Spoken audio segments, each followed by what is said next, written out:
जी अस्सलाम वालेकुम नाजरीन। खबर से आगे और नया दौर में आपको खुशामदीद।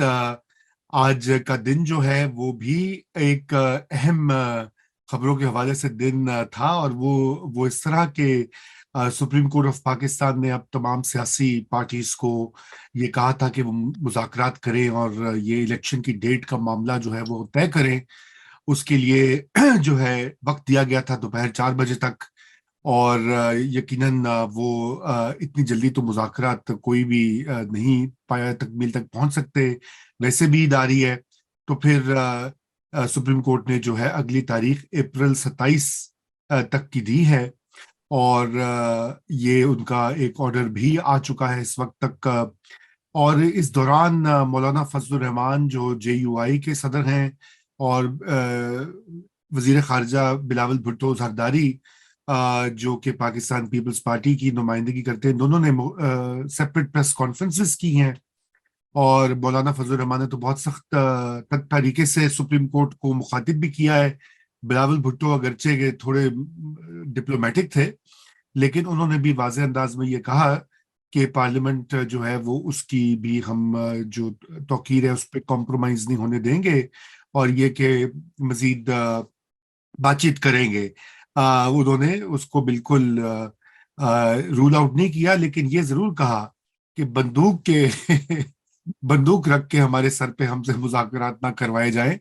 तो ये इस वक्त जो मामला है वहीं का वहीं जो है वो स्टक है। हमारे साथ मौजूद हैं हसन अयूब खान साहब, जो कि वहाँ पे आज मौजूद भी थे इस्लामाबाद में, इन तमाम प्रोसीडिंग्स को फॉलो करते रहे हैं। और मुर्तजा सोलंकी साहब हस्बे मामूल मेरे साथ मौजूद हैं। जी हसन, आपसे स्टार्ट करते हैं। हमें जरा बताइए कि क्या अदालती जो कार्रवाई हुई उसके नुकात जरा दें प्लीज हमें। बहुत शुक्रिया रजा भाई। आज की जो अदालती कार्रवाई थी, या पंचायती कार्रवाई मैं उसको कहूँ, या डिबेटिंग क्लब का जो है वो उसकी कार्रवाई कहूँ, मुझे समझ नहीं आ रही मैं किस तरह इसको कहूँ कि अदालती कार्रवाई थी। क्योंकि बिल्कुल गाउन्स पहन के तीनों जजेस आके बैठे, अटॉर्नी जनरल भी रोस्टम पर आए, लेकिन उसके बाद जो सियासी जो जमातों के नुमाइंदे आए थे, उनकी भी तकारीर हुई हैं। और यानी आप देखें कि पहले शाह महमूद कुरैशी साहब आए, थोड़ी सी बात की, फिर वो बैठ गए, उन्होंने अपना जो है वो अबूरी बताया कि मौकफ वो क्या चाहते हैं, और उन्होंने खुशाइन किया, वेलकम किया। यानी आज तमाम सियासी कायदीन जो तमाम सियासी जमातों के थे, माजवाए जमीयत उलमा इस्लाम फजल रहमान के, तमाम जमातें एक आम शहरी की दरख्वास्त के ऊपर सुप्रीम कोर्ट ने उनको तलब किया था और वो हाजिर भी हुए। लेकिन JUIFA जो है वो नहीं आई, क्योंकि एक और सियासी जमात जो है, वो सियासी जमात कहें उसको या रिलीजियस पार्टी कहें, उसके जो वकील पेश हुए थे अदालत में, वो तहरीक लबैक पाकिस्तान है। आई डोंट नो कि उसका जिक्र उन्होंने वहां पर रखा है या नहीं रखा आज के जो टिकट्स के अंदर, हमारे जो सहाफी दोस्तों ने। लेकिन वो भी उनके वकील आए थे, उनको उनको नहीं सुना। लेकिन जितने भी जो तकारीर हुई, तकारीर के बाद फिर आखिरी तकरीर जो है वो, या आखिरी तकरीर कहते हैं, या आखिरी रिमार्क्स जो थे, वो chief justice Supreme Court of Pakistan justice Umar Ata Bandial के थे। जिस पर उन्होंने कहा जी कि हमारे किसी भी ऑर्डर को किसी भी सियासी पार्टी ने जो है वो चैलेंज नहीं किया, किसी ने उस पर एतराज नहीं उठाया। हालांकि ये जो एप्लीकेशन थी आज, ये एक अलग एप्लीकेशन थी जिसमें मुल्क में जो इंतखाबात, मुल्क में एक साथ इंतखाबात कराने के हवाले से है, ना कि पंजाब के इंतखाबात के हवाले से था। तो इसको चीफ जस्टिस ने, आई डोंट नो कि क्यों ये बात एंड में बोली, लेकिन उसके बाद वो कंक्लूडिंग रिमार्क्स थी और उसके बाद उन्होंने केस की समाअत में वक्फा कर दिया था। बहरहाल लुबेल बाब यही था जी कि चीफ जस्टिस ने तमाम जमातों को कहा कि आप आपस में बैठें और मिल बैठकर जो है कोई सोल्यूशन निकालें। जो जमात इस्लामी के सरबराह हैं, उन्होंने जो अपना एक किस्म का फार्मूला पेश किया, जिसमें उन्होंने कहा जी कि मुल्क में यकसा इंतखाबात होने चाहिए, पूरे मुल्क में इंतखाबात होने चाहिए। और उन्होंने बयान किया कि 90 दिन की जो मुद्दत है, उसमें तो पहले भी इंतखाबात नहीं हो रहे, इंतखाबात जो है 105 दिनों बाद हो रहे हैं। जब इंतखाबात 105 दिनों बाद हो रहे हैं, तो हमें उम्मीद की किरण नजर आ रही है कि 105 की जगह अब 205 भी हो सकती हैं, यानी तारीख आगे जा सकती है। यानी कॉन्स्टिट्यूशनल ऑब्लिगेशन जो 90 डेज की थी, वो तो पहले ही पास हो चुकी है। तो अब इसका जो है वो मामला नहीं है। इंतखाबात जो है वो साफ शफाफ होने चाहिए और तमाम के लिए तस्लीम के लिए तमाम उसको उसको तस्लीम भी करें। आज जब उसके बाद जो अदालत ने कहा जी कि आप पहले 2 बजे तक हम ब्रेक करते हैं, 1 बजे का टाइम था, 2 बजे तक आप आ जाए मुज़ाकरात करके। तो वो शशतर रह के तमाम पॉलिटिकल पार्टीज के जो नुमाइंदे थे, उन्होंने कहा कि ये मुज़ाकरात हैं, या हमने कुछ चाय की प्याली कटी भी नहीं है, ऐसे तो नहीं होते मुज़ाकरात। फिर जो ख्वाजा साद रफीक है उन्होंने 4 बजे तक की मोहलत मांगी और अटॉर्नी जनरल ने भी उनके बिहाफ पर बात की, तो अदालत ने 4 बजे का टाइम दे दिया। लेकिन आज जब 4 बजे का टाइम हुआ तो 4 बजे फ्लाइट पकड़ के जस्टिस मुनीब अख्तर साहब जो है वो कराची जा चुके थे। इसलिए मामला जो है वो जजेस चैम्बर में ही रहे, 2 जजेस, और जस्टिस मुनीब अख्तर जो है वो हमारे ज़राए बताते हैं कि वो एयरपोर्ट पहुंच चुके थे और 4 बजे, और फिर वहां से उन्होंने फ्लाइट पकड़ के वो कराची चले गए। इन चैम्बर जो है वो हियरिंग हुई एक किस्म की, जिसमें अटॉर्नी जनरल फॉर पाकिस्तान और जो फारूक एच नाइक है, ये 2 लोग सिर्फ अदालत में गए, चैम्बर में गए, और उसके बाद ये जो है अदालती हुक्मनामा, जो तहरीरी हुक्मनामा है आपके सामने आ चुका है, जिसमें तारीख अब 27 अप्रैल की है। ये आज की जो है वो कार्रवाई है, लेकिन आज की पंचायती कार्रवाई थी, अदालती कार्रवाई नहीं थी, और सियासी तकरीर हुई है, उसमें कोई लीगल आर्गुमेंट जो है आज कोई भी सामने नहीं आया। जी बिल्कुल। एक बात मैंने पूछनी है प्लीज। हसन से। किसी जज जी। ने आज ये इलेक्शन कमीशन को मुखातिब करते हुए कहा कि हमारे पास अख्तियार है कि हम तारीख को आगे बढ़ा सकते हैं, आपके पास नहीं है, ऐसी बात है? जी, ऐसी बात हुई थी। ये इलेक्शन कमीशन के नुमाइंदे को नहीं कहा था, ये फारूक एच नाइक साहब जो है वो रोस्टम पर आए थे और उन्होंने अदालत से कहा था कि आज जो सिंबल्स हैं वो अलॉट करने का, आज उसके लिए टिकट्स जमा कराने का आखिरी तारीख है। उसके बाद सिंबल्स की अलॉटमेंट होनी है। तो अदालत से दरख्वास्त है कि अदालत जो है इस टाइम को जो है वो एक्सटेंड कर दे। जो सिंबल की अलॉटमेंट के लिए जो टिकट जो है वो आपने जमा कराने हैं। तो उस पर अदालत ने पहले कहा जी कि इलेक्शन कमीशन खुद कर ले, आप वहां पर जो एप्लीकेशन दे दें। तो फिर साथ ही एकदम जो है ना वो जस्टिस जाजुल अहसन, जस्टिस मुनीब अख्तर ने उनसे मशावरत की, और फिर उसके बाद ये जो रिमार्क्स आप बोल रहे हैं कि हमारे पास तारीख आगे करने का इख्तियार है, आपके पास नहीं है, क्योंकि अदालत को ऐसा, चीफ जस्टिस को एहसास ही नहीं हुआ कि वो इलेक्शन कमीशन के बारे में कह रहे हैं, वो रिमार्क्स दे रहे हैं कि इलेक्शन कमीशन भी इस जो डेट्स फिक्स की हैं, चाहे वो टिकट्स के लिए है, सिंबल की अलॉटमेंट्स की है, इस पर रद्दबदल कर सकता है। फिर उन्होंने बाद में जब ये बात की तो फिर उनको वजाहत देनी पड़ी। उन्होंने वजाहत दी कि जी हमने तो जो 30 जो है वो तो सर कौन सी तारीख थी, 30th जो लास्ट इलेक्शन की तारीख थी, जी। मई, नहीं 14 मई 30 मार्च की, नहीं 30 मार्च की। तो 30 मार्च की हमने तो वही 14 दिन एक्सटेंड किए हैं जो कि वेस्ट हो गए थे पहले हुक्मनामे के बाद। तो हमने जो दूसरा फैसला दिया तो उस पर वही डेट हमने ऐड ऑन कर दी है, उसी को उठाकर जो इलेक्शन प्रोग्राम है उसको सामने रख दिया। लेकिन देखिए बात ये है कि ये जो एप्लीकेशन थी ये तो मुल्क में यकसा इंतखाबात कराने के हवाले से थी, इसमें फारूक एच नाइक साहब की ये बात करनी बनती नहीं थी। इसी तरह सलमान अकरम राजा साहब जब आ गए कि जी इमरान खान साहब को गिरफ्तारी का खदशा है, तो ये बात उनकी नहीं बनती थी। अच्छा, तहरीके लबैक के जो वकील आए तो उनको उन्होंने सुनने से साफ इनकार कर दिया। उन्होंने बयान भी किया, उन्होंने कहा कि हम तो तीसरी बड़ी सियासी जमात है पंजाब के अंदर और ये पंजाब के इंतखाबात का मामला है, लेकिन अदालत ने उनको नहीं सुना। अच्छा, अदालत ने बलोचिस्तान की जमातों को सुन लिया, अदालत ने दीगर छोटी जमातों को सुन लिया, लेकिन तहरीके लबैक का भी एक देखें, एक फॉलोइंग है। हर हल्के में उनका 10 से 15,000 वोट आता है। पीपल्स पार्टी से ज्यादा वोट ले रही है तहरीके लबैक। आप पसंद करें ना करें, मैं पसंद करूं ना करूं, जो ग्राउंड रियलिटी है, कुछ फॉलोइंग उनकी है और उनको सुनना चाहिए था। सुनने में 5 मिनट सुन लेते उनको तो क्या हर्ज था इस बात का। जी जी बहुत शुक्रिया। हसन, मुझे सोलंकी साहब से मैं पूछता हूं कि आप ये बताइए सोलंकी साहब के ये जो आज की प्रोसीडिंग्स और 27 तक इसको जो आगे कर दिया, ये क्या सिग्नल है? जाहिर बात है कि अदालत तो काफी वाज़ेह तौर पर ये कह चुकी है पहले कि चीफ जस्टिस साहब ने थ्रू आउट इस प्रोसीडिंग्स में कहा है कि वो इंतखाबात जो है मई 14 को ही वो मानते हैं, और अगर ये लोग मुज़ाकरात कर लें तो आपस में तो बेहतर होगा। लेकिन ये तो 27 अप्रैल हो जाएगा, 27 अप्रैल को ये मिलेंगे। फर्ज कीजिए 28 को ही फैसला दे दें, 27 की रात को दे दें, 28 को दे दें, 29 को दे दें, तो 2 हफ्ते रह जाएंगे। तो क्या पार्टीज के लिए और इलेक्शन कमीशन के लिए और पुलिस के लिए और सिक्योरिटी फोर्सेस के लिए टाइम काफी होगा? ये तो फिर ना कराने वाली बातें हुई ना। ऐसी सूरत हाल के लिए एक सिंधी में कहावत है, लेकिन वो मुनासिब नहीं है, तो मैं खुलासा बता दीजिए।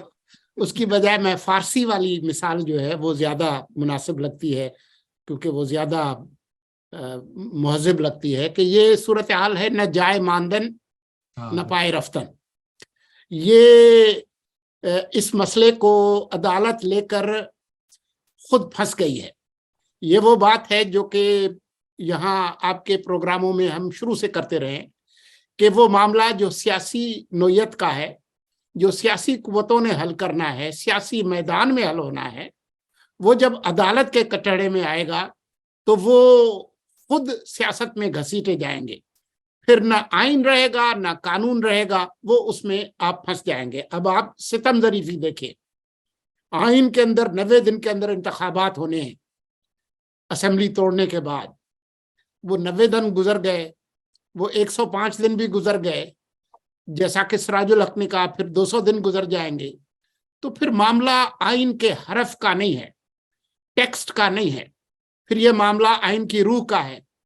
और सियासी जमातें पहले आपसे कह रही हैं, तो आप उस चीज में क्यों पढ़ते हैं? फिर पंचायत लगाना, जिरगा लगाना, उनको मुज़ाकरात पे मजबूर करना, ये आइन के अंदर जो सुप्रीम कोर्ट का काम है वो उसमें ये शामिल नहीं है। तो आप अपनी हुदूद से मुसलसल बाहर निकल रहे हैं। जैसे आप 63A की तशरीह में आप आइन से बाहर निकल गए थे, क्रीज से बाहर, इसी तरह से आप उन हुदूद से बाहर जा रहे हैं। लेकिन यहाँ सितमजरीफी सिर्फ अदालत की नहीं है, आप सियासी जमातों को देख लें। जो मौजूदा हुकूमत की जो इत्तेहादी जमातें हैं, पार्लियामान में कितनी करारदादें मंजूर की, कितनी प्रेस कॉन्फ्रेंस की कि जी हम इस 3 रुकनी बेंच को नहीं मानते। तो फिर आज आप तशरीफ लेकर क्यों गए थे वहां पे? क्यों आपके वकील गए थे? किस तकरीब में गए थे? मौलाना फिर ठीक कहता है। तो ये आपको जो जिसको इनकंसिस्टेंसीज कहते हैं ना, उस एक अजीब सूरत हाल की जिसमें आप पड़े हैं। अब ये बात बहुत वाज़ेह है कि जो हालात हैं उसमें न 14 मई को इंतखाबात होंगे, और मुझे नहीं लगता कि इमरान खान किसी चीज को कबूल करेंगे। जो उनके बाकी जो लीडर्स हैं वो शायद कबूल कर भी लें, लेकिन वो जिस चीज पे अड़े हुए हैं, और अब आपको ये कोने खुदरों में ये बात सुनने को मिल रही है कि चीफ जस्टिस साहब जो है वो अपनी रिटायरमेंट से पहले पंजाब और खैबर पख्तूनख्वा, खासतौर पर पंजाब, इमरान खान के हवाले करके जाना चाहते हैं अपनी रिटायरमेंट से पहले। अब अगर इस तरह से होगा, अगर ऐसा है, मुझे नहीं मालूम कि ये उनकी ख्वाहिश है कि नहीं है, लेकिन अगर ऐसा है तो ये सुप्रीम कोर्ट के चीफ जस्टिस का रोल नहीं है, ये सियासतदान का रोल तो हो सकता है, माजी में एस्टेब्लिशमेंट्स का रोल भी हो सकता है, होता रहा है, चाहे साबिक आर्मी चीफ हों, या इमरान खान ने अपना एक कैलेंडर बनाया था कि जी मैं फलां को आर्मी चीफ बनाऊंगा, फलां को डीजी ऐसा बनाऊंगा, फिर मैं जो है वो आइन में तरमीम करूंगा, फिर सदारती निज़ाम लाऊंगा तो फलां करूंगा।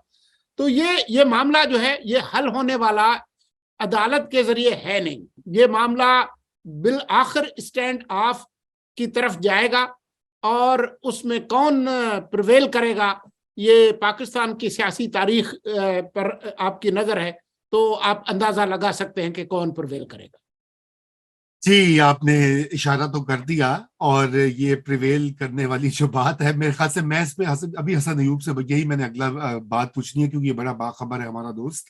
लेकिन सोलंकी साहब, मैं आपसे एक बात ये कहना चाहता हूँ कि देखिए, ये मैंने भी इसके बारे में काफी कानूनी माहिरीन से पूछा कि क्या supreme Court of Pakistan political parties को, फोर्सेस को ये ताकीद कर सकती है या तरीका, तो उस पर डिवाइडेड राय थी। कुछ वकला का ये कहना है कि वो ये कर सकते हैं, सुप्रीम कोर्ट की पावर्स जो हैं वो काफी वसी होती हैं, और खुसूसन अगर इस केस में ये मसला आ गया है पॉलिटिकल टेंशन का, तो फिर वो ये बात कह सकते हैं। दूसरों का कहना था वो बिल्कुल एक स्ट्रिक्ट लाइन ले रहे थे, जैसे आप कह रहे हैं कि वो आइन की लकीर से नहीं निकल सकते, जो उनका रोल है।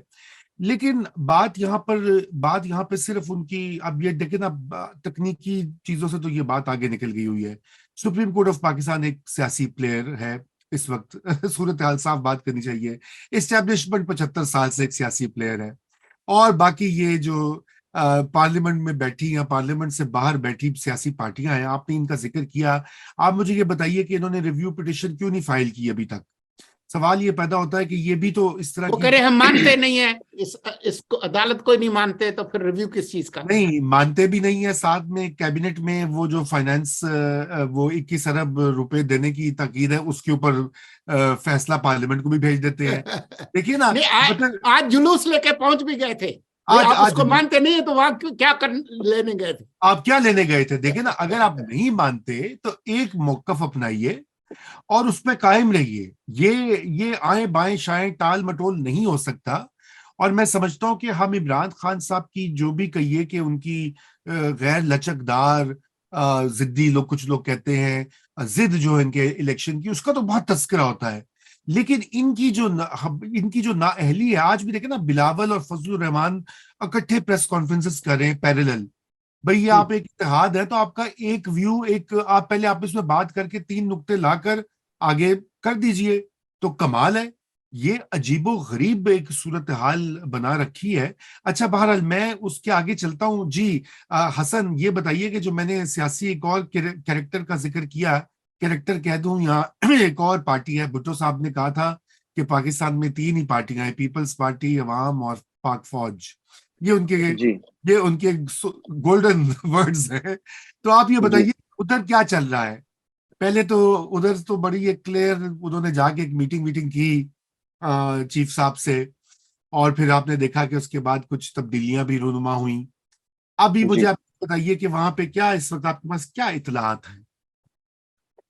आ, रजा भाई, इतलात इस वक्त कोई भी नहीं है। वो उस तरीके से सियासत में मुदाखलत नहीं है जिस तरह की माजी में, जैसे जनरल बाजवा की जो है वो एक रजीम थी, ये जिस जमाने में जनरल बाजवा जिस तरीके से मुदाखलत करते थे, ये मौजूदा जो आर्मी चीफ है इनका तो सियासत से ज्यादा उस तरह मुदाखलत नहीं, दिलचस्पी नहीं रख रहे। ये ज्यादा प्रोफेशनलिज्म के ऊपर बिलीव है, जो कि हमें जो इन्फॉर्मेशन मिलती है बराह रास्त तो नहीं है, जरी बात है।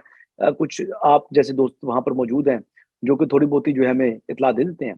उसमें यह है कि उनका फोकस ज्यादा जो है वो जो बेसिकली फौज के ऊपर है। उनका जो मेन मकसद है वो फौज की बेहतरी है। कंसर्न्स ही उनके जो है ना इस तरफ ज्यादा वो एड्रेस कर रहे हैं। वहां पर वो इंसाफ चाहते हैं, यानी जो डिजर्विंग है वो ऊपर आए और जो डिजर्विंग नहीं है वो जो है वो उसको प्राइस पोस्ट ना मिले या उसको उस तरह की प्रमोशन ना मिले। तो ये इस किस्म का डिसिप्लिन अपने अंदर जो है वो कायम करना चाह रहे हैं। रहा सवाल जो सियासत है, सियासत से फौज कभी हमारी अलग हुई नहीं है। सियासत में चाहे वो उनकी मर्जी है या नहीं है, सिपा सलार की किसी ना किसी हद तक जो है उनको भी देखना पड़ता है। और जो इस वक्त की सूरत हाल है, इस सूरत हाल से तो जारी बात है किसी सूरत भी आंखें बंद नहीं की जा सकती। तो डेफिनेटली वो भी चाहते हैं कि मुल्क में जो है वो जो सियासी अदम इस्तेकाम है ये खत्म हो, और ख्वाहिश उनकी यही है कि आइन और कानून के ताबे ही तमाम काम हो। तो जी उनकी ख्वाहिश तो ये है, लेकिन क्या वो उनकी ख्वाहिश पूरी होगी, ये देखना है। क्योंकि इस वक्त बहुत से प्लेयर्स जो है ना वो इन्वॉल्व हैं। देखिए, पहले सिचुएशन ऐसी थी, जब साबिक वज़ीर-ए-आज़म नवाज शरीफ को गिराना था ना, तो उस टाइम इस्टेब्लिशमेंट, इमरान खान और जुडिशरी तीनों मिलकर जो है ना उन्होंने जो है वो एक एका करके उन्होंने नवाज शरीफ साहब को गिराया। और फिर नवाज शरीफ साहब के खिलाफ जो सा भी मूव होता था वो 100% सक्सेसफुल होता था। यानी जो भी चीज है, इवन के एक सिचुएशन ऐसी आ गई कि जुडिशल कॉम्प्लेक्स के अंदर जाने के लिए वजीर दाखिला एहसन इकबाल जब दरवाजे पे पहुंचे, तो उनके जो जेली इदारा है रेंजर्स, उसका एहलकार खड़ा था। उसने कहा जनाब आपको मैं अलाउ नहीं करूंगा अंदर जाना। उन्होंने बताया कि तुम्हें अंदाजा है कि मैं वजीर दाखिला हूँ और ये कोई बनाना रिपब्लिक नहीं है। लेकिन फिर भी उनको अलाउ नहीं किया गया। लेकिन आज ये सिचुएशन नहीं है। आज सिचुएशन जो है बड़ी मुख्तलिफ है। आज वो बैरक्स के अंदर हैं, वो अगले मोर्चों के ऊपर हैं, वो अपनी जगहों पर कर रहे हैं। इस तरह की इन्वॉल्वमेंट सियासत के अंदर फौज की उस तरह नहीं है। क्रिटिसिज्म करेगी, पीटीआई का काम है क्रिटिसिज्म करना। वो हर चीज को उठाकर जो है वो एस्टेब्लिशमेंट के ऊपर फेंक रहे हैं, और वो कह रहे हैं कभी मोहसिन नकवी को एक्सटेंडेड आर्म ऑफ जो है वो एस्टेब्लिशमेंट करार देते हैं। कभी वो कोई कोई कोई पुलिस ऑफिसर है उनकी लिस्ट जारी कर देते हैं, पुलिस अफसरान की पंजाब के, कि ये जी एस्टेब्लिशमेंट के आलाकार हैं। फिर वो कभी क्या बात करेंगे, कभी क्या बात करेंगे। तो बज़ाहिर हालात जो है वो किसी के काबू में नहीं है। और ये मामला देखें क्या सूरत हाल इख्तियार करेगा। देखें ना, अदालत ने हुक्म दिया कि 14 मई को इलेक्शन कराएं। अब अदालत के कंट्रोल में भी नहीं है कि इलेक्शन 14 मई को हो जाए। अच्छा, पीटीआई चाहती है कि 14 मई को इलेक्शन हो, बल्कि वो उससे पहले चाह रही थी कि वो जो है वो 15 दिन पहले इलेक्शन हो जाते, लेकिन 90 दिन के इलेक्शन हो जाए, वो भी नहीं हो सके। अब अदालत या कुछ जमातें चाह रही हैं कि अक्टूबर में इलेक्शन हो। क्या आप यकीन से कह सकते हैं कि इलेक्शन अक्टूबर में होंगे? रजा भाई, मैं आपसे पूछता हूँ। नहीं, तो मैं नो तो वन नहीं कह नोज सकता। एग्जैक्ट सिचुएशन क्या चल रही है। हालात जो हैं वो बड़े ब्लर हैं, उतनी वाज़ेह पिक्चर किसी को भी नहीं है। लेकिन ये दुआ की जा सकती है कि आखिरी अय्याम है रमजानुल मुबारक के, कि अल्लाह ताला जो है इन तमाम सियासी जो हमारे कायदीन है या जो लोग स्टीयरिंग व्हील के ऊपर हैं, इनको दानिशमंदी का सबूत देते हुए थोड़ी सी अकल दे और मुल्क अपनी जात से बाहर निकले और मुल्क की फलाह के लिए चले, जो कि मुझे बड़ा मुश्किल दिखाई दे रहा है। अपनी दुआ बहुत कबूल अच्छी होता दुआ हो, आपने की है। लेकिन दुआ ये है जी। जी जी, बिल्कुल, हम तो सब ये की यही सिचुएशन दुआ है। है कि मुश्किल हालात से निकले। हमारी साथी नादिया नकी साहिबा भी आ गई हैं, और उनसे अब पूछते हैं कि नादिया साहिबा, मई 14 को तो इलेक्शन बहुत मुश्किल लग रहे हैं, अब आपकी इजाजत चाहते हैं कि अक्टूबर में तो खुदा के लिए करवा दें, ये ना हो कि वहां भी आप जैसे पंडित्स और एंकर्स जो हैं वो मशवरे दें कि दीजिए अक्टूबर में भी छाड़ो 6 महीने और दो। जी जी नादिया, नादिया साहिबा बताइए। 6 महीने मत दीजिएगा अक्टूबर के बाद। मैं तो अक्टूबर की बस बड़ी एक ही चीज ताखीर हो जाएगी। कहूंगी रजा, ये जैसे अभी हसन कह रहे थे ना कि कोई भी चीज क्लैरिटी के साथ सामने नहीं है। माजरत के साथ मैं अभी तक मानने को इनकारी हूं कि कोई न्यूट्रलिटी एग्जिस्ट करती है। मैं समझती हूँ जो कुछ भी इस वक्त हमको समझ में आ रहा है, जो कुछ भी हो रहा है, यानी कि पहले बिलावल भुट्टो जरदारी साहब का ये कहना कि हमें मुज़ाकरात करने चाहिए, काबीना में इसके अंदर डिस्कशन हुई, ये सब शाखसाना जाहिर है कि उस न्यूट्रल एम्पायर का है जो खुद से अब सामने आ नहीं सकता, क्योंकि इतना कुछ कहा जा चुका है उनके बारे में। इमरान खान हो या फिर ये दीगर जमातें हो या वो जो बाजवा लीक्स करके मुख्तलिफ सहाफियों की जब मुलाकात होती है, तो जिस किस्म से इस्टेब्लिशमेंट इन्वॉल्व रही और इस ब्लेटेंटली रही अपने मैं कहूंगी कि अपने जो रूल्स के मुताबिक उनकी इंस्टीट्यूशन है, कॉन्स्टिट्यूशन ने जो पैरामीटर्स दिए उन सब को पामाल करते हुए, जिसे कहते हैं ना कि सबके सामने एकदम वो खुलकर सामने आ गए कि किस हद तक गए। यानी जूनियर जजेस की अपॉइंटमेंट के लिए जो कुछ हुआ वो भी आपको आजम नजीर तारड़ साहब ने बता दिया। इससे कबल जितने लोगों की बाजवा साहब से मुलाकात हुई वो सब बातें भी सामने आ गई। तो मैं कैसे मान लूं कि इस वक्त सब न्यूट्रलिटी एग्जिस्ट करती है। जो कुछ इमरान खान साहब के साथ हमें नजर आता है, देखिए बार बार मुख्तलिफ किस्म के जो पर्चे भी दर्ज हो रहे हैं, या उनके सोशल मीडिया की टीम के साथ हो रहे हों या फिर उनके अपने लोगों के साथ हो रहे हों, हुकूमत का तो इसमें कोई अमल दखल ही नहीं है। यानी शहबाज शरीफ साहब की हुकूमत तो मुझे लगता है कि सिर्फ हो जाती हैं चीजें और उन्हें पता चल रहा है, ठीक उसी तरह जिस तरह इमरान खान साहब की हुकूमत में चीजें हो जाया करती थी और उनको पता होता था। तो आई थिंक वो जो फरीक है जिसके हाथ में वो सारी डोरे हैं वो अभी भी हैं, बस ये है कि उसकी डायरेक्शन का जो टेक्निक है वो चेंज हो चुकी है। अब बिलावल भुट्टो जरदारी साहब की जो प्रेस कॉन्फ्रेंस, माजरत के साथ आज पूरे दिन, क्योंकि मैं तो इसी उसमें रही कि आज तो चांद हो ही जाएगा, and today is the day that you know I should be just staying away from the news, but जो कुछ भी बिलावल भुट्टो जरदारी साहब ने कहा, मौलाना फजलुर रहमान कह रहे हैं अब ये वो बातें कर रहे हैं कि हमारे साथ जो बातें हुई थी वोट ऑफ नो कॉन्फिडेंस के वक्त उससे कता नजर होकर, यानी वो चीजें तो संभाली नहीं जा सकी ना, खान साहब को नहीं संभाल सकी इस्टेब्लिशमेंट, जिस तरह से शायद नवाज शरीफ को संभाला गया था, जिस तरह से मरियम नवाज को संभाला गया था, ठीक इसी तरह से वो इमरान खान साहब का कुछ भी नहीं कर सकी है। वो उसी तरह से अपनी स्पेस भी लेते हैं, उसी तरह से सब बातें भी करते हैं, जो कुछ उनका दिल चाहता है बोलते हैं। लिहाजा मैं समझती हूँ कि वो इस वक्त जो बिलावल भुट्टो जरदारी साहब कह रहे हैं या मौलाना फजलुर रहमान साहब कह रहे हैं, ये अपनी रेड लाइंस बता रहे हैं कि you know there is only till a limit that we're going to be agreeing to whatever you're wanting us to do, not beyond that. Nadia possibility है। आप अगर इजाजत दें तो मैं थोड़ा सा देखें, ये सियासतदान है, वो सियासत भी करते हैं, वो स्ट्रेट लाइन में नहीं चलते, वो फौजी नहीं है। तो पीडीएम जो है या पाकिस्तान पीपल्स पार्टी है, आपको क्या लगे कि उन्होंने जो है वो आपस में क्या तय किया हुआ है और वो बाजार वो क्या मौक़िफ़ इख्तियार कर रहे हैं। कई दफा इसी तरह होता है जी कि बहाना बनाकर जो है ना एक बंदा साइड पर हो जाता है, और ताकि वो बाद में किसी तरीके से जो है वो मुज़ाकरात के लिए वो इस्तेमाल हो सके। यानी बहुत से लोग ऐसे होते हैं कि विद इन पार्टी उनकी और जो है वो सिमत होती है, लेकिन उनको रखा हुआ होता है। एग्जाम्पल दे देता हूँ, मीडिया के अंदर जो है मुख्तलिफ लाइन के, यानी इमरान खान साहब के जो है वो डाई हार्ड जो है वो फैन समा टीवी में रखे हुए हैं, ठीक है। इसी तरह इमरान खान साहब के डाई हार्ड फैन जियो टेलीविजन में रखे हुए हैं। क्यों रखे हुए हैं? वो कभी ना कभी उनको इस्तेमाल करना होता है। और मुझे मुजम्मिल साहब कहते हैं मैं डाई हार्ड फैन हूँ नया दौर में। अच्छा, तो इसी तरीके से रजा भाई बात ये है कि बजाय जो मुझे लग रहा है कि मौलाना फजलुर रहमान साहब, इनका आपस में इख्तलाफ तो कोई नहीं है ना। इख्तलाफ तो ये है कि इमरान खान साहब के साथ मुज़ाकरात करने हैं या नहीं करने, ठीक है। और मुज़ाकरात हम क्यों करें? एक कहते हैं करने चाहिए, दूसरे कहते हैं नहीं करने चाहिए। अब ये बात क्यों है, ये डिफरेंस क्यों है? क्या जो मौलाना फजलुर रहमान हुकूमत छोड़ रहे हैं? अगर तो वो हुकूमत छोड़ रहे हो फिर तो मैं कहूँ कि वाकई मौलाना फजलुर रहमान साहब संजीदा हैं, या बिलावल भुट्टो जो है वो पीडीएम से या गवर्नमेंट से बाहर निकल रहे हो, वजारत खारजा से इस्तीफा दे रहे हो, फिर तो मैं कहूँ कि वाकई इख्तलाफ जो है इस नई तक पर आ चुका है। जब तक वो हुकूमत में बैठे हुए हैं तो ये देखें, एक डिसीव करने का भी कोई टैक्टिक्स होते हैं। इसी तरीके से जो पीटीआई है, पीटीआई में भी जो है कुछ लोग आकर, असद कैसर साहब आकर और मौकफ लेते हैं, इमरान खान साहब जो है ना वो एकदम उसको रद्द कर देते हैं। तो सियासतदान कभी भी स्ट्रेट लाइन में नहीं चलते, ये जलेबी के लच्छों की तरह जो है ना वो घूमते रहते हैं, और फिर वो लच्छों के अंदर ही जो है ना वो सियासत सारी घूमती है। तो अदालत को इन इन इन, इन इस घुमनगेरी जो है ना बहरहाल इसके अंदर हसन, जो है वो फंस हसन मैं जाएगी। चाहता हूँ कि नादिया से मैं बात उसकी मुकम्मल करवा लूं, क्योंकि जी देखिए जी ना जी। हसन, आपने तो बड़ी जो है ना समझदारी से बात की। आपने तो जैसे वो प्रेस रिलीज होती है ना कि प्रोफेशनल इदारा है, उसका सियासत से कोई ताल्लुक नहीं है, वो उसकी सिर्फ फोकस फौज पे। मैं तो नादिया को भी ये कहता नहीं, हूँ कि मैंने कहा नादिया, है, मैंने कहा ला ताल्लुक नहीं हो सकती, मजाक कर लेकिन मैंने ये कहा कि उस तरह वाजे नहीं है जिस तरह जल्द बाजवा के जमाने में थी, जो कि हकीकत भी है। जी तो ठीक है, लेकिन मैं मानती हूँ Raza, the technique has change, they are very much there, they know exactly what they want, they don't want election right now. And even अगर इलेक्शन वो चाहते भी हैं कि चले अक्टूबर में, मुझे नहीं पता कि होंगे कि नहीं होंगे।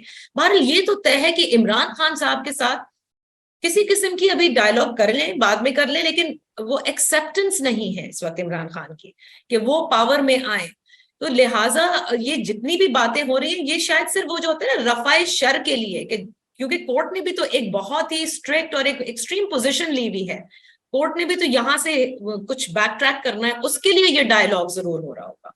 अदरवाइज मैं नहीं समझती कि डायलॉग की भी कोई जरूरत महसूस की जा रही थी। ये सिर्फ इस 14 मई के डिसीजन, वो कॉन्टेम्प्ट प्रोसीडिंग्स जो हैं वो कहीं इनिशिएट ना हो जाए, इसके लिए किया जा रहा है। लेकिन जहां तक सवाल है कि इलेक्शन अक्टूबर में होंगे या नहीं होंगे, मुझे तो 8 अक्टूबर को भी होते नजर नहीं आ रहे, क्योंकि बहुत सी discussions, I mean it's too early to say, but there are so many things that are happening in the background कि वो जब तक मैच्योर नहीं होती और हम कंफर्म नहीं कर लेते अपनी सोर्सेस से। लेकिन मैं ये फिर भी कहूंगी कि अक्टूबर 8 को भी इलेक्शन होते नजर नहीं आ रहे। देखो नादिया, वो तो एक तारीख में ना एक तारीखी मसला रहा है कि इलेक्शन से तो एलर्जी रही है पाकिस्तान में। जो असल हुक्मरान है ना, आप देखिए कि 1947 से 1970 तक कोई डायरेक्ट इलेक्शन नहीं हुआ। मतलब आप पहला इलेक्शन हुआ 1970 का, उसमें भी जो इंटेलिजेंस रिपोर्टें थी वो उलट हो गई। वहां शेख मुजीब निकल आया, भुट्टो निकल आया। शेख मुजीब को पावर नहीं दी इन्होंने, नहीं दी ना, मुल्क हो गया 2 लाख, यानी कि इस हद तक गए हैं। लेकिन आज 2023 फर्क है। अब वो जैसे कहते हैं ना पंजाबी में कि वो पहले वाली फुरका नहीं रही, अब वो पहले वाला पाकिस्तान भी नहीं रहा।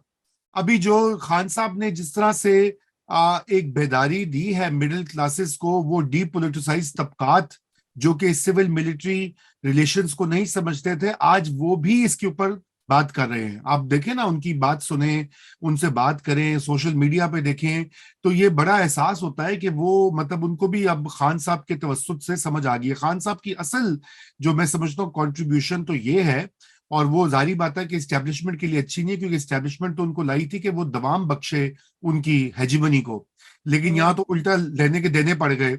उन्होंने दवाम क्या बख्शना था, उन्होंने तो उनको एक वो कहते हैं बैक फुट पे कर दिया है। बाकी जो भी हो, बैक फुट पे वो जरूर है। आपकी बात ठीक है, वो बिल्कुल पसे मंजर में सभी कुछ चल रहा है और नजर आता है, लेकिन मेरे ख्याल से वो डायरेक्टली आगे नहीं आएंगे। मैं चाहता हूँ हमारे साथ मुजम्मिल रजा छोटी सी चीज मैं ऐड करना चाहूँ ना, कि जरूर। अभी देखिए बहुत सी चीजें नहीं चेंज हुई। आप यहाँ मुत्तहिदा कौमी मूवमेंट की देख लें, जो ग्रीवेंसेस है वो बिल्कुल एक्चुअल ग्रीवेंस है, कि जो सेंसस हो रहा है वो फिर एक मजाक है। मतलब फिर कराची की आबादी जो है वो आप गिनने के लिए तैयार नहीं है। तो ये कहाँ से हाँ होता है? 70 साल से जहां से हो रहा है वहीं से हो रहा है ना, कहीं भी कोई चेंज नहीं है। और मैं आपको बताऊं, ईद के बाद आप देखेंगे कि कराची में एक मोमेंटम बनेगा इन्हीं जमातों का, जिन्होंने ये कह दिया कि अब ये हमारी रेड लाइन है, you count us properly, otherwise we are going to also let go this government। वो भी अपने कहीं ना कहीं दांत इस वक्त दिखाने के लिए बिल्कुल तैयार हैं, बिकॉज अदरवाइज उनकी सियासत खत्म हो जाएगी। आपकी डिलिमिटेशन कैसी होगी, आपकी कॉन्स्टिट्यूंसीज नहीं बढ़ रही। मतलब 860 ब्लॉक ऐसे हैं, हर ब्लॉक के अंदर 250 घर होते हैं। 860 ब्लॉक ऐसे हैं जिसमें एक घर में एक बंदा रहता है। ये कहाँ है पूरे पाकिस्तान में? हाँ, नहीं, बात बहुत उम्दा बात आपने कही। जी मुजम्मिल साहब, आज की कार्रवाई और मुज़ाकरात जो है वो उसके लिए वक्त देना, जरा इसके बारे में हमें थोड़ा सा बताएं। आप कैसे इसको देखते हैं, आज की डेवलपमेंट्स जो हैं? असल में ना आप सबकी मेंटल फिक्सेशन हो चुकी है पाकिस्तान की फौज पर, और आप सबकी मेंटल फिक्सेशन है कि पाकिस्तान की फौज सियासत में मुदाखलत करती है, पाकिस्तान की फौज जो है वो सियासत के का खेल खेलती है और उसके इशारों पर सब कुछ होता है। आप लोग इस चेंज को महसूस ही नहीं कर रहे कि इस वक्त पाकिस्तान की सियासत जो है वो जुडिशरी खेल रही है। इस वक्त फौज बैक स्टेप पे है, ये मैं मानता हूं, और फ्रंट स्टेप पे पाकिस्तान का पॉलिटिकल एजेंडा पाकिस्तान की जुडिशरी लेकर चल रही है। इस वक्त जो पोजीशन एक दौर में आर्मी चीफ की होती थी पाकिस्तान की सियासत में, वो पोजीशन आज चीफ जस्टिस पाकिस्तान की है पाकिस्तान की सियासत में।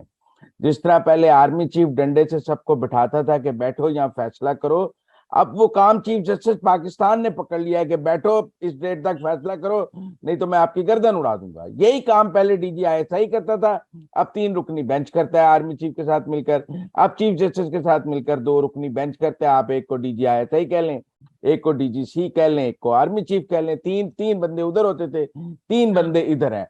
लिहाजा मेरे नजदीक तो जो रोल है, क्योंकि हम 70 साल से फौज को डिस्कस करके हमें वो 2 के पहाड़े की तरह फौज याद हो गई है कि फौज यूं करती है, फौज यूं करती है, और हम ये मानने के लिए तैयार ही नहीं है कि आज का चीफ जस्टिस पाकिस्तान जो है वो वही रोल एज्यूम कर गया है जो आर्मी चीफ का था। आज का जो 3 रुकनी बेंच है वो रोल एज्यूम कर गया है जो ISI के पॉलिटिकल विंग का था। वो नहीं, अब ऐसे मुजम्मिल साहब ऐसे ना नहीं करें।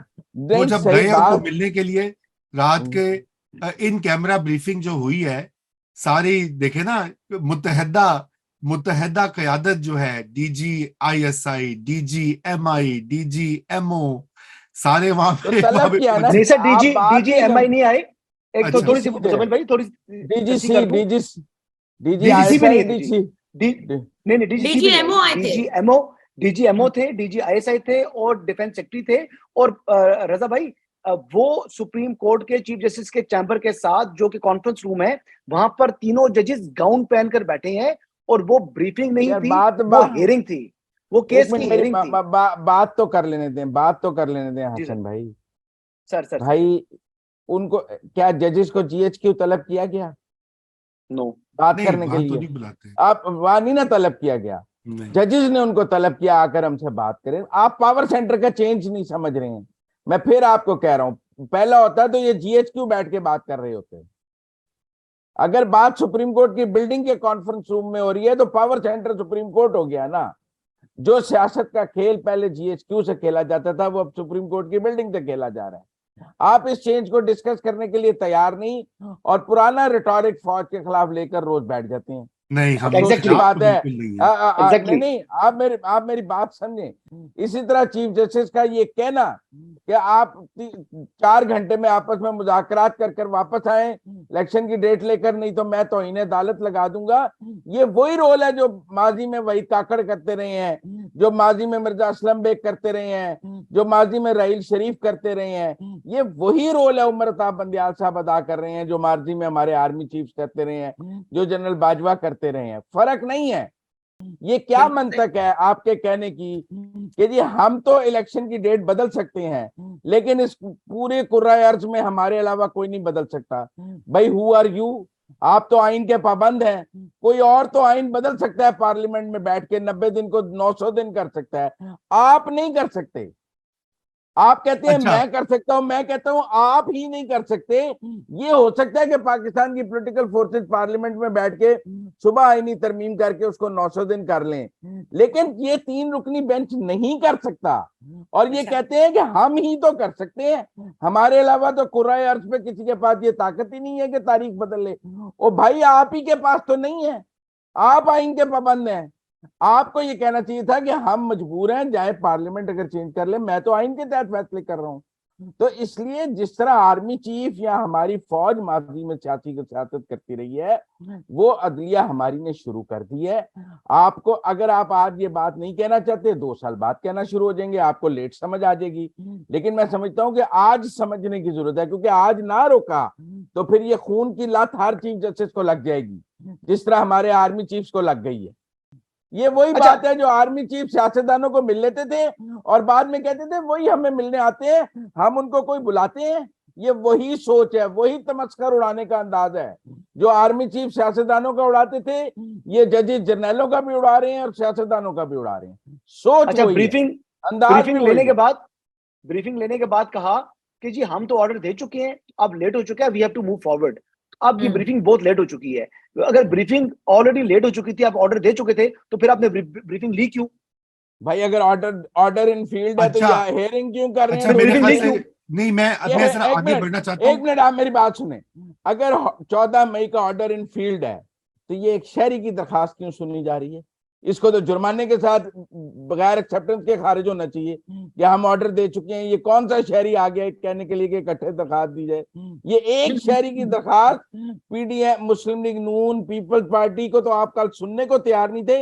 एक शहरी की दरखास्त आप इसलिए सुनने को तैयार हैं कि आपका पॉलिटिकल एजेंडा है उसके लिए। नहीं नहीं, शहरी देखे नहीं ना, नहीं, शहरी शहरी कहाँ शहरी से होता है आता ना। है रजा? शहरी शहरी मेरा मतलब शहरी तुम छोड़ें। भी हो, शहरी हसन भी है, लेकिन एक शहरी और होता है, ठीक है ना, वो शहरी।